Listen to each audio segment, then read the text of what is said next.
Is the Indian rupee falling, यानी भारतीय रुपया लगातार क्यों गिर रहा है। अगर मैं आपसे अभी ये सवाल पूछूं तो आपका पहला जवाब क्या होगा? शायद आप सोचेंगे कि हम इंपोर्ट ज़्यादा कर रहे हैं और एक्सपोर्ट कम, right? Normal text book answer यही होता है।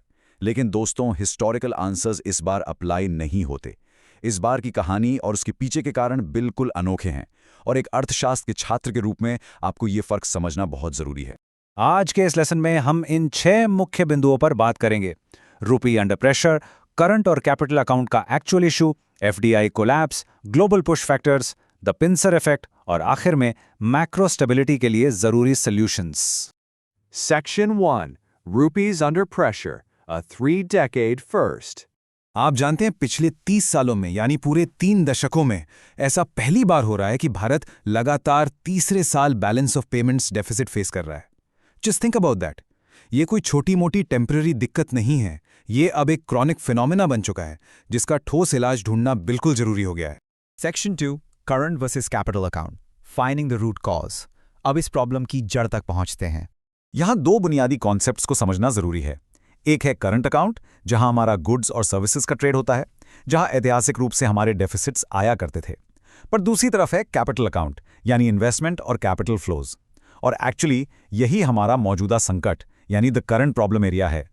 इस बार समस्या ट्रेड की नहीं बल्कि इन्वेस्टमेंट फ्लोज की है। यहाँ एक बहुत बड़ा प्लॉट ट्विस्ट है। पास्ट एपिसोड्स में करेंसी हमेशा इसलिए गिरती थी क्योंकि हमारा करंट अकाउंट डेफिसिट बढ़ जाता था। लेकिन आज का एपिसोड देखिए, हमारा करंट अकाउंट डेफिसिट जीडीपी के 1% से भी कम है, फिर भी रुपी गिर रहा है। क्यों? क्योंकि कैपिटल फ्लोज यानी बाहरी निवेश का आना ऑलमोस्ट पूरी तरह से रुक गया है। ट्रेड हमारा मुख्य मुजरिम नहीं है, बल्कि कैपिटल फ्लो का हॉल्ट होना सबसे बड़ी वजह है। Section 3. The FDI collapse, the heart of the matter. जरा इन नंबर्स को पर्सपेक्टिव में रखिए। प्री पेंडेमिक टाइम्स में हमारा एवरेज एफडीआई जीडीपी का लगभग 2.5% हुआ करता था, पर अब 2025 आते आते ये फिगर इफेक्टिवली 0% हो गया है। जीरो। कैपिटल इनफ्लोज बिल्कुल सूख गए हैं। अब आप ही बताइए, जब बैलेंस ऑफ पेमेंट्स को बैलेंस करने के लिए वो जरूरी फॉरेन कैपिटल आएगा ही नहीं, तो रुपी पर भारी दबाव आना तो तय है ना। Section 4. Global push factors. The role of US treasuries. तो आखिर ये कैपिटल फ्लो रुक क्यों गया? इसका जवाब हमें बाहर देखने पर मिलता है। इंडिया का net FDI US 10 year treasuries के साथ स्ट्रांगली कोरिलेटेड है।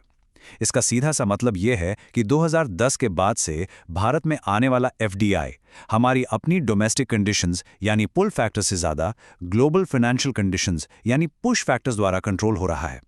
अमेरिका के बॉन्ड मार्केट्स तय कर रहे हैं कि पैसा भारत आएगा या नहीं। ये इन्वर्स रिलेशनशिप काफ़ी इंटरेस्टिंग है।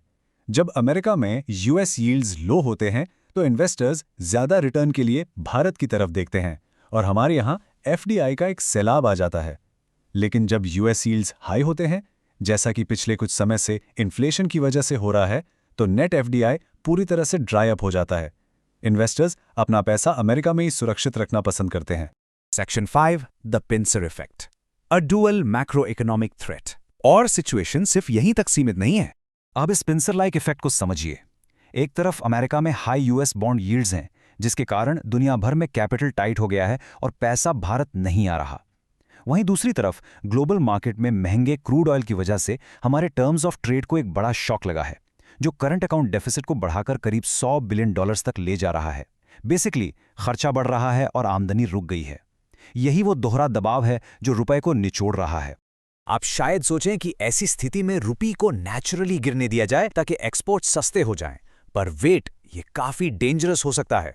होता यह है कि पहले स्टेप में रुपी तेजी से गिरता है। दूसरे स्टेप में जो फॉरेनर्स पहले से भारत में इन्वेस्ट कर चुके हैं वो पैनिक करके अपने एसेट्स को हेज करने लगते हैं। तीसरे स्टेप में इस हेजिंग की वजह से रुपी पर और ज्यादा डाउनवर्ड प्रेशर पड़ता है और चौथे स्टेप में यह साइकिल दोबारा रिपीट होता है। ये एक सेल्फ फुलफिलिंग हेजिंग स्पाइरल है। इसलिए रुपी को बस अपने हाल पर छोड़ देना बिल्कुल भी ठीक स्ट्रैटेजी नहीं है। Section 6. Solutions for macro stability, what policy response is needed. अब सवाल यह है कि इस सब का इलाज क्या है। यहाँ एक सर्किट ब्रेकर की जरूरत है। उस हेजिंग स्पाइरल को तोड़ने के लिए पॉलिसी मेकर्स को इंटरवेंशन करना ही होगा। इसे कैपिटल ऑगमेंटेशन कहते हैं। सरकार और आरबीआई को सब्सिडाइज स्वैप्स जैसे नियर टर्म कदम उठाने होंगे ताकि टेम्पररी रूप से बाहरी कैपिटल भारत में आए।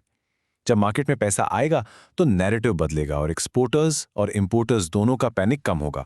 कुछ लोग आर्ग्यूमेंट दे सकते हैं कि हम अपना खर्चा ही कम क्यों नहीं कर देते, जिसे एक्सपेंडिचर कंप्रेशन कहते हैं। वेल, हमें ऐसा बिल्कुल नहीं करना चाहिए। पहली बात, हमारी कोर इन्फ्लेशन अभी ऑलरेडी काफ़ी लो है, लगभग 2 से 3%। इकोनॉमी में अभी स्लैक बचा है और हमारा प्राइवेट कैपेक्स साइकिल अभी पूरी तरह पिकअप नहीं हुआ है। अगर हम अभी डिमांड और करंट अकाउंट को स्क्वीज करेंगे तो ग्रोथ स्लो हो जाएगी। और सबसे बड़ी बात, अगर ग्रोथ रुकी तो जो थोड़ा बहुत ग्रोथ सेंसिटिव कैपिटल इनफ्लोज आ रहे हैं वो भी आना बंद हो जाएंगे। इसी बात को बहुत खूबसूरती से समअप करते हुए जेपी मॉर्गन के head of Asia economics Sajid Z Chinoy का ये ऑब्जर्वेशन बिल्कुल सटीक है। वो कहते हैं कि इस पूरे संकट से सबसे बड़ा सबक ये मिलता है कि स्ट्रॉन्ग और स्टेबल एफडीआई अट्रैक्ट करना अब भारत के लिए एक अर्जेंट मैक्रो इकोनॉमिक इंपेरेटिव बन गया है। दोनों के लिए, मैक्रो स्टेबिलिटी के लिए भी और आगे की ग्रोथ के लिए भी। हमारा पूरा फोकस सिर्फ ट्रेड डेफिसिट मैनेज करने पर नहीं, बल्कि कैपिटल इनफ्लोज आकर्षित करने पर होना चाहिए। तो चलिए इस चर्चा को हम इस अहम सवाल के साथ वाइंड अप करते हैं।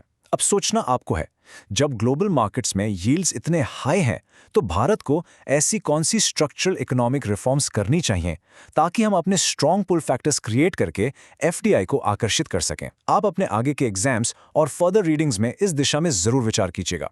मुझे उम्मीद है कि इस विश्लेषण से आपको रुपये के इस कॉम्प्लेक्स सिचुएशन को समझने में पूरी मदद मिली होगी। ध्यान से सुनने के लिए शुक्रिया और लगातार पढ़ते रहिए।